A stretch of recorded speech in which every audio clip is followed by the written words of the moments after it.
Bismillahirrohmanirrohim. Assalamualaikum warahmatullahi wabarakatuh. Halo Sobat Biologi, jumpa lagi dengan saya Wahyu Kurnianing Tias. Pada kesempatan kali ini, kita akan belajar mengenai mekanisme transport membran. Setiap sel membutuhkan zat-zat seperti air, nutrien, oksigen, maupun ion-ion lainnya untuk menjalankan metabolisme. Zat-zat tersebut harus masuk ke dalam sel untuk diolah, sedangkan sisa metabolisnya pun harus dikeluarkan keluar sel. Lalu, siapa yang berperan penting dalam keluar masuknya zat tersebut? Ya, betul sekali, membran sel. Membran sel tersusun atas fosfolipid bilayer atau dua lapisan lemak dan molekul protein. Membran sel juga bersifat selektif permeabel atau semi-permeabel, yang artinya membran plasma hanya dapat dilalui oleh molekul atau ion tertentu. Tidak semua zat dapat masuk secara bebas melewati membran sel, hanya ion atau molekul tertentu saja. Perpindahan molekul atau ion melewati membran ada dua macam. Yang pertama ada transport pasif dan yang kedua ada transport aktif. Lalu, apa yang membedakan antara transport pasif dan transport aktif? Ya, pembedanya adalah penggunaan energi. Transport pasif adalah transport yang tidak menggunakan energi atau tidak menggunakan ATP. Perpindahan molekul terjadi secara spontan mengikuti gradien konsentrasi. Sedangkan pada transport aktif memerlukan ATP atau adenosin trifosfat untuk melawan gradien konsentrasi.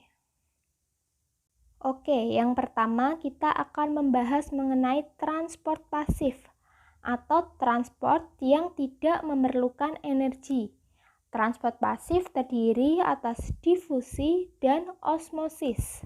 Sebelum kita membahas mengenai apa itu difusi dan osmosis, perlu kita pahami terlebih dahulu istilah-istilah berikut. Yang pertama, hipotonis. Hipotonis adalah larutan yang konsentrasi zat terlarutnya lebih rendah daripada cairan di dalam sel. Kemudian hipertonis. Hipertonis adalah larutan yang konsentrasi zat terlarutnya lebih tinggi daripada cairan di dalam sel. Kemudian yang ketiga ada isotonis. Isotonis adalah larutan yang konsentrasi zat terlarutnya sama dengan cairan di dalam sel. Contoh transport pasif yang pertama adalah difusi. Difusi adalah perpindahan molekul zat dari konsentrasi tinggi ke konsentrasi rendah melalui membran plasma maupun tidak. Untuk lebih jelasnya, perhatikan gambar berikut. Yang pertama, terdapat perbedaan konsentrasi larutan yang dibatasi oleh membran. Kemudian, molekul yang terlarut mulai berpindah dari konsentrasi tinggi ke konsentrasi rendah, hingga terjadi equilibrium atau kesetimbangan. Begitu pula pada gambar di bawahnya. Kedua zat saling berpindah dari konsentrasi tinggi ke konsentrasi rendah hingga terjadi equilibrium. Difusi itu sendiri dibagi menjadi dua, yaitu difusi sederhana dan difusi terbantu. Difusi sederhana terjadi secara spontan. Molekul zat akan berdifusi menyebar ke seluruh ruangan sampai dicapai kesetimbangan. Sebagai contoh, ketika kita melarutkan sesendok gula ataupun setetes tinta, molekul dari sesendok gula ataupun setetes tinta tersebut akan menyebar ke seluruh volume air di dalam gelas ataupun wadah lainnya meskipun tanpa diaduk. Akibat terjadi difusi zat padat di dalam medium air, sehingga kerapatan zat tersebut pun akan merata.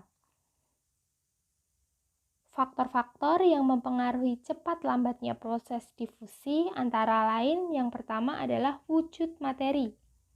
Zat padat akan lebih lambat dalam proses difusi dibandingkan zat cair maupun zat gas.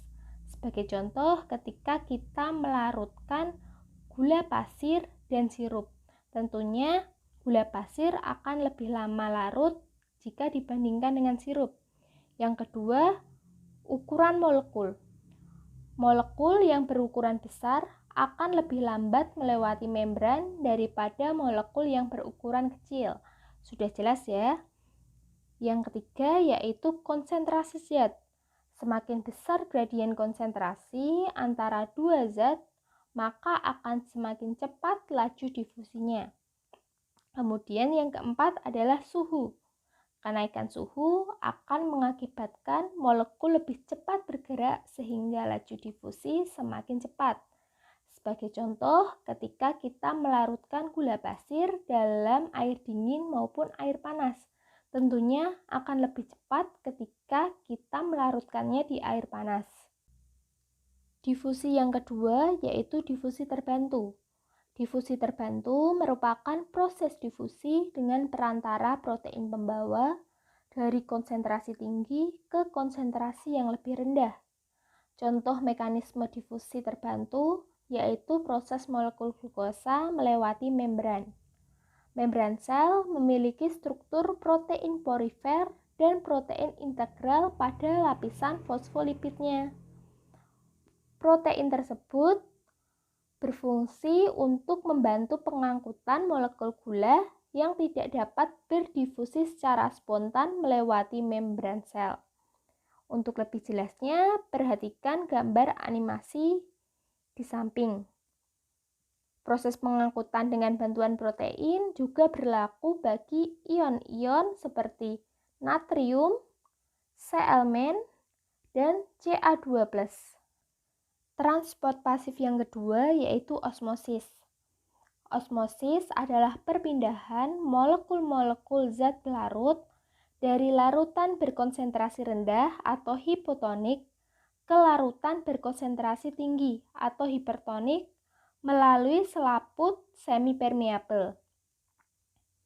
Jika larutan yang digunakan berupa air, osmosis dapat berarti perpindahan molekul zat air melalui membran semipermeabel dari larutan berkonsentrasi tinggi ke larutan berkonsentrasi rendah. Untuk lebih jelasnya, perhatikan gambar animasi berikut. Pada larutan di kiri membran memiliki konsentrasi gula yang lebih rendah atau bersifat hipotonik, sedangkan di sebelah kanan membran memiliki konsentrasi gula yang lebih tinggi. Molekul zat pelarut yang berupa air berpindah dari konsentrasi rendah ke konsentrasi tinggi melalui selaput semipermeabel sehingga menyebabkan volume di sebelah kanan meningkat hingga terjadi kesetimbangan. Perhatikan gambar berikut ini. Pada kotak kuning adalah keadaan saat sel hewan maupun sel tumbuhan ditempatkan dalam larutan isotonis, yang berarti konsentrasi di dalam maupun di luar sel itu sama, sehingga tidak terjadi perpindahan molekul air. Kemudian perhatikan pada kotak biru, adalah keadaan saat sel hewan maupun sel tumbuhan ditempatkan dalam larutan hipotonik. Artinya, konsentrasi di luar sel jauh lebih rendah daripada di dalam sel, yang menyebabkan air masuk ke dalam sel. Akibatnya, membran sel pada sel hewan akan robek. Peristiwa ini disebut dengan lisis. Sedangkan pada sel tumbuhan akan mengalami turgid atau menggelembung, sebab di sel tumbuhan terdapat dinding sel untuk mempertahankan integritas sel. Kemudian perhatikan pada kotak warna ungu, adalah keadaan saat sel hewan ataupun sel tumbuhan saat ditempatkan dalam larutan hipertonik. Artinya, konsentrasi di luar sel jauh lebih tinggi daripada di dalam sel, yang menyebabkan air keluar dari sel. Akibatnya, sel mengalami krenasi atau mengkerut, sedangkan pada sel tumbuhan mengalami plasmolisis. Oke, ini adalah perbedaan dari difusi dan osmosis. Difusi yang berpindah adalah zat terlarut dari konsentrasi tinggi ke konsentrasi rendah. Sedangkan pada osmosis yang berpindah adalah zat pelarut atau air dari konsentrasi rendah ke konsentrasi tinggi,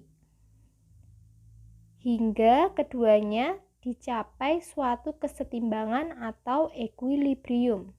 Mekanisme transport yang kedua yaitu transport aktif. Transport aktif merupakan transport yang memerlukan energi berupa ATP untuk melawan gradien konsentrasi.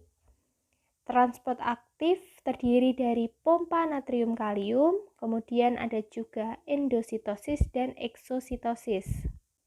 Contoh transport aktif yang pertama yaitu pompa natrium kalium.